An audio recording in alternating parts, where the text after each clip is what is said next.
Hello बच्चों, तो कैसे हैं आप सभी। आशा करता हूँ आप सभी बहुत ही अच्छे होंगे। मेरा नाम है भैसुंग और आपका बहुत बहुत स्वागत है जेएनवी मंत्रा पर। बच्चों, आज जो है हम लोग हिंदी के जो आपका पार्ट है उसमें भी व्याकरण के बहुत ज़्यादा जो क्वेश्चन आते हैं उसको हम लोग चर्चा करने वाले हैं। आज जो है मैं लिंग, ठीक है, वचन और कारक एवं काल के जो चैप्टर हैं उससे मैं आप सभी को क्वेश्चन कराने वाला हूँ। ओके, तो बच्चों वीडियो को पूरा देखना है, वीडियो को लाइक कर दीजिए। अब हिंदी के ये क्वेश्चन हैं जो कि काफ़ी इंपॉर्टेंट हैं और आपके एग्जाम में हर बार पूछ लिए जाते हैं, ग्रामर के भी कुछ पार्ट, ठीक है। तो यहाँ पर सबसे पहला जो क्वेश्चन है बच्चों उसको हम लोग सॉल्व करेंगे। जो सबसे पहला आपका क्वेश्चन है वो यहाँ पर देख लीजिए। आज जो है मैं बहुत ज़्यादा क्वेश्चन नहीं कराऊंगा, कम ही कराऊंगा, लेकिन बढ़िया बढ़िया क्वेश्चन है बच्चों, ठीक है। फिर भी ये 20-25 क्वेश्चन होंगे। तो चलिए आइए क्वेश्चन नंबर 1 से शुरू करते हैं। यहाँ पर देखिए दिया गया है, घोंसले में चिड़िया है में कौन सा कारक है। आपको यहाँ पर बताना है कि घोंसले में चिड़िया है, इसमें आपको बताना है कि ये कौन सा कारक है। संबंध कारक है या फिर संप्रदान कारक है या अधिकरण कारक है या फिर अपादान कारक। आपको यहाँ पे आंसर बताना है। तो इसका जो सही आंसर हो जाएगा बच्चों वो सी वाला हो जाएगा, ठीक है ना। अधिकरण कारक ये आपका सही आंसर हो जाएगा। आगे बढ़ेंगे हम लोग, दूसरे क्वेश्चन की तरफ बढ़ेंगे बच्चों। दूसरा जो क्वेश्चन है वो दिया गया है, निम्नलिखित में से कौन सा पुल्लिंग शब्द है, ठीक है। यहाँ पर देखिए निम्नलिखित में से कौन सा शब्द पुल्लिंग है। क्वेश्चन नंबर 2 वाला देखिए, इसमें जो है आपको बताना है कि कौन सा पुल्लिंग है, ठीक है। कढ़ी है या फिर सरसों या फिर संतान या फिर चील, इसमें से आपको बताना है कि पुल्लिंग शब्द कौन सा है। तो इसका जो सही आंसर हो जाएगा वो हो जाएगा यहाँ पर संतान। ये क्या है बच्चों, यह जो है एक पुल्लिंग शब्द है, ठीक है। अगले क्वेश्चन की तरफ हम लोग बढ़ेंगे। इसमें भी क्वेश्चन नंबर 3 में भी आपको पुल्लिंग शब्द बताना है। पखावट, पहिया, लिखावट और मझधार, इसमें आपको बताना है कि कौन सा जो है शब्द पुल्लिंग शब्द है। तीसरे वाले का सही आंसर क्या हो जाएगा बच्चों, बी वाला हो जाएगा। पहिया जो है वो कैसा शब्द है, वो एक पुल्लिंग शब्द है। आगे बढ़ेंगे हम लोग। यहाँ पर देखिए लिखा है, वनिता का प्रयोग किस अर्थ में होता है। जो वनिता शब्द है वह प्रयोग जो है किस अर्थ में किया जाता है इस शब्द का। जैसे मान लीजिए जंगल हो गया या पुस्तक या फिर स्त्री के रूप में या फिर व्यवसाय के रूप में, इस शब्द का जो प्रयोग होता है वो किसके अर्थ में होता है। तो यहाँ पर देखिए क्वेश्चन नंबर 4 का सही आंसर बी वाला है ना। वनिता एक स्त्री का ही ज़्यादातर आप देखते होंगे कि स्त्री का ही नाम रहता है वनिता, तो यहाँ पे सही आंसर क्या हो जाएगा, बी वाला आपका सही आंसर हो जाएगा। क्वेश्चन नंबर 5 को हम लोग देखेंगे। यहाँ पर देखिए लिखा है, छत से ईंट गिरी, वाक्य में कौन सा कारक है।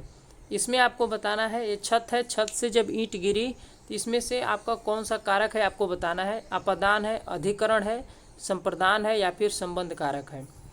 तो जब छत से ईंट गिरी बच्चों तो इसमें जो है आपका अपादान कारक होगा, ठीक है। कौन सा आंसर हो जाएगा, ए वाला आपका सही आंसर हो जाएगा। आगे हम लोग बढ़ेंगे। पेड़ से बंदर कूदा, वाक्य में कौन सा कारक है। इसमें बताना है कि पेड़ से बंदर कूदा, इसमें कौन सा आपका कारक हो जाएगा।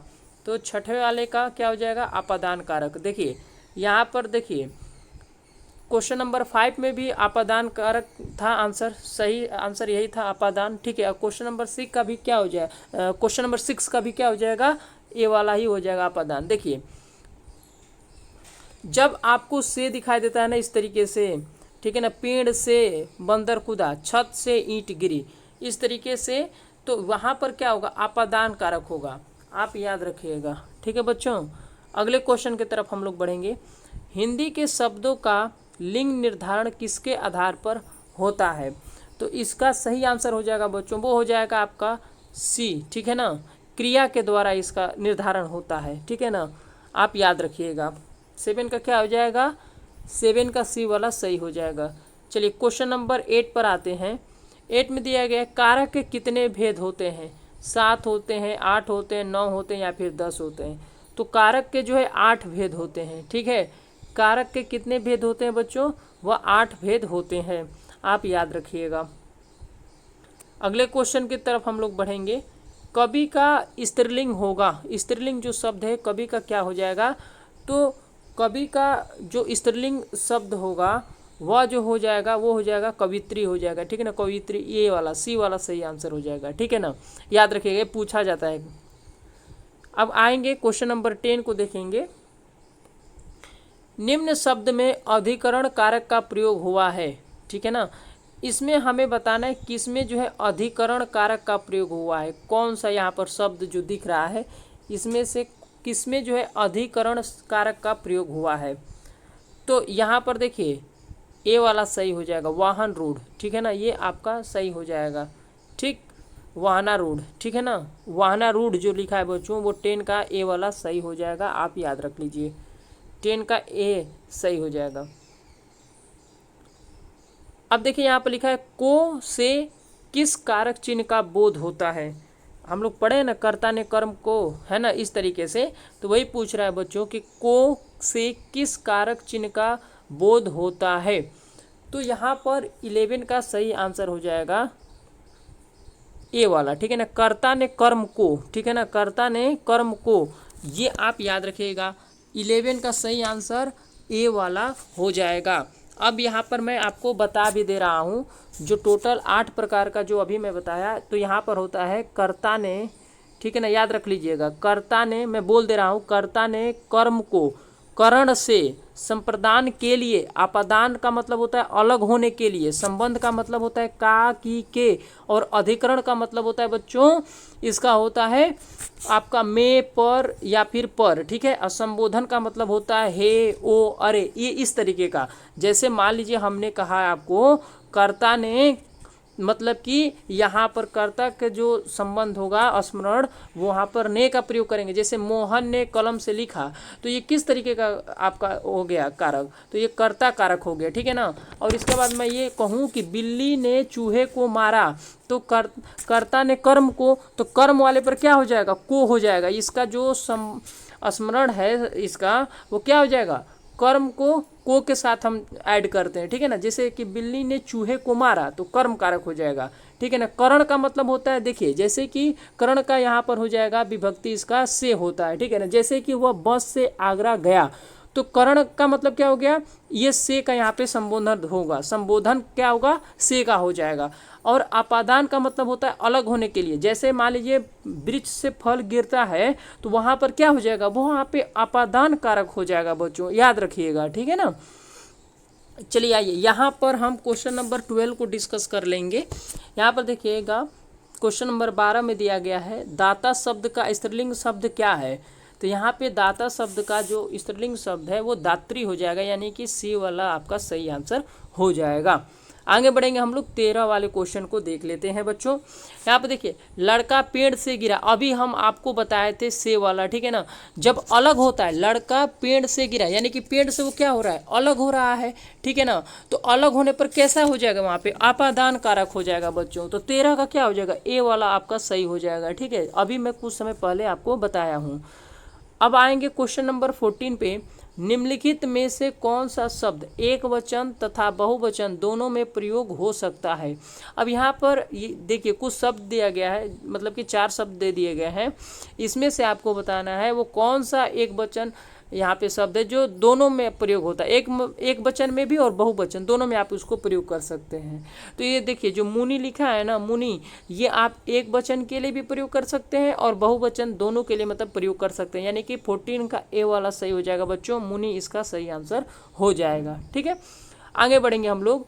देखिए यहाँ पर लिखा है आयुष्मान का स्त्रीलिंग क्या है। ठीक है ना, आयुष्मान जो है इसका स्त्रीलिंग क्या होगा? क्वेश्चन नंबर 15 का ध्यान से समझेंगे, आयुष्मती हो जाएगा। ठीक है ना, आयुष्मती हो जाएगा क्वेश्चन नंबर 15 का, ये आपका सही आंसर हो जाएगा।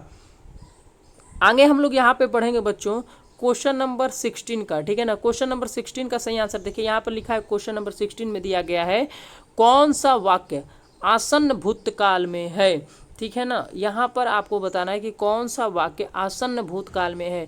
तू आता तो मैं जाता, मोहन आया सीता गई, वह आया था, या फिर डी वाला दिया गया मैंने आम खाया है। तो यहाँ पे 16 का आपका डी वाला हो जाएगा, मैंने आम खाया है। यह जो है एक आसन्न भूतकाल वाले वाक्य में है, ठीक है ना। अब यहाँ पर आएंगे क्वेश्चन नंबर 17 को देखेंगे। देखिए बहुत बढ़िया बढ़िया क्वेश्चन लाए हो बच्चों, और यह जो है आपका लिंग हो गया, कारक हो गया, वचन हो गया, ये सभी चैप्टर का ये निचोड़ में लेकर आया हूँ, ठीक है। यहाँ पर देखिए लिखा गया वह खा रहा था, मैं खा रहा था कौन सा काल है, ठीक है ना। खा रहा था यानी कि वो बीता हुआ, ऐसा लग रहा है क्या, वो बीता हुआ समय है, ठीक है बच्चों। तो 17 का क्या हो जाएगा, बी वाला, अपूर्ण भूतकाल, ठीक है। अब क्योंकि वो खा रहा था मतलब वो कंटिन्यूअस भी है लेकिन खत्म भी हो गया है, ठीक है। तो इस तरीके का वो अपूर्ण भूतकाल है, ठीक है ना। तो 17 का क्या हो जाएगा, बी वाला आपका सही हो जाएगा, 17 का बी। क्वेश्चन नंबर 18 को देखेंगे हम लोग। मैं तस्वीर देखता हूँ, यह वाक्य भूतकाल में होगा। तो यहाँ पर क्या होगा बच्चों, यहाँ पर सही आंसर क्या हो जाएगा, 18 का सी, मैंने तस्वीर देखी, ठीक है ना, मैंने तस्वीर देखी। अब क्वेश्चन नंबर 19 को देखेंगे। यहाँ पर देखिए दिया गया निम्न में वर्तमान काल का उदाहरण है, निम्न में वर्तमान काल का उदाहरण है। अब इसमें आपको बताना है उसने पढ़ा था, वह पुस्तक पढ़ेगा, वह जाता है, वह खेल रहा था। तो यहाँ पर देखिए वह जाता है, ये वर्तमान काल हो जाएगा, 19 का सी वाला सही हो जाएगा। देखिए जहाँ पे था रहेगा वो मान लीजिए बीता हुआ समय रहता है, और पढ़ेगा मतलब कि आने वाला समय है, ठीक है। और यहाँ पर देखिए वो खेला था, ये भी बीत गया है। बट यहाँ पर जो दिया गया है बच्चों, वर्तमान काल का मतलब होता है जो अभी चल रहा है, ठीक है ना। जो अभी हम, जैसे अभी मैं आपको पढ़ा रहा हूँ तो ये क्या हो गया, वर्तमान हो गया, ठीक है। तो जैसे यहाँ पर दिया है कि वह जाता है, मतलब ये वर्तमान काल है, ठीक है। लेकिन यहाँ पर आप देख पा रहे होंगे लिखा है कि उसने पढ़ा था, ठीक है, वह पुस्तक पढ़ेगा। तो देखिए ये लिखा है उसने पुस्तक पढ़ा था, इसका मतलब वो पढ़ लिया, ये आपका भूतकाल हो गया, ठीक है। और यहाँ पर बी वाले में देखेंगे वह पुस्तक पढ़ेगा, यानी कि ये आने वाला भविष्यकाल ये है। बट ये जो लिखा है सी वाला बच्चों, वह जाता है, तो ये आपका वर्तमान काल को रिप्रेजेंट कर रहा है। तो इसका सही आंसर आपका सी वाला हो जाएगा। ओके, चलिए अगले क्वेश्चन की तरफ हम लोग बढ़ेंगे। क्वेश्चन नंबर 20 में देखिए दिया गया है, निम्नलिखित प्रश्न में 4 विकल्पों में से दिए गए वाक्य का सही काल वाला विकल्प पहचानिए। अब देखिए यहाँ पर एक क्वेश्चन दे दिया गया है, यदि मैं समय पर स्टेशन पहुँचता तो मेरी गाड़ी न छूटती। तो यहाँ पर आपको बताना है ये कौन सा जो है भूतकाल है, ठीक है ना, कौन सा ये भूतकाल वाला समय यहाँ पे बताना है क्वेश्चन नंबर 20 में। तो इसका जो है ये वाला आपका सही हो जाएगा। क्वेश्चन नंबर 20 का सही answer B is the right answer बच्चों, ठीक है। तो ये सारे जो प्रश्न है वो कहाँ से मैं करा रहा हूँ, जो कि इतने अच्छे अच्छे प्रश्न हैं, उसको मैं चलिए आपको अभी दिखला दे रहा हूँ बच्चों, ठीक है। तो बच्चों ये सारे प्रश्न जो है मैं अभी इसी बुक से पढ़ा रहा था आपको, और ये बुक है अग्रवाल एग्जाम कार्ड की, जो कि काफ़ी बेस्ट बुक है जवाहर नवोदय विद्यालय के लिए, जो अभ्यर्थी 2025 की तैयारी कर रहे हैं कक्षा 6 के लिए। तो ये बुक आराम से जाके परचेज कर सकते हैं। इस बुक के अंदर मैं आपको बता दे रहा हूँ ये कंप्लीट स्टडी गाइड बुक है। इस बुक को खरीदने के बाद आपको और भी एक्स्ट्रा मटेरियल नहीं खरीदना पड़ेगा, ठीक है। आप प्रैक्टिस सेट भी ले लीजिएगा, इसी अग्रवाल एग्जाम कार्ड का ही आता है।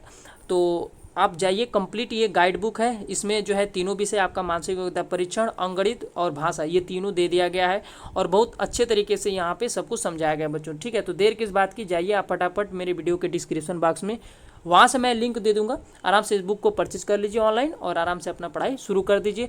और ध्यान रखिएगा ये बुक जो है जैसे लिंक पर आप जाएंगे वहाँ पे हिंदी और इंग्लिश दोनों मीडियम में उपलब्ध है। आपको जिस मीडियम में चाहिए, मतलब कि जिस भाषा में आपको चाहिए बुक, आप वहाँ से आराम से परचेज कर सकते हैं। और प्रैक्टिस सेट भी ले लीजिएगा, बहुत अच्छा प्रैक्टिस सेट भी है, ठीक है बच्चों। तो आज के लिए इतना ही, फिर मिलेगा अगले वीडियो में, तब तक के लिए थैंक यू एंड जय हिंद मेरे प्यारे बच्चों।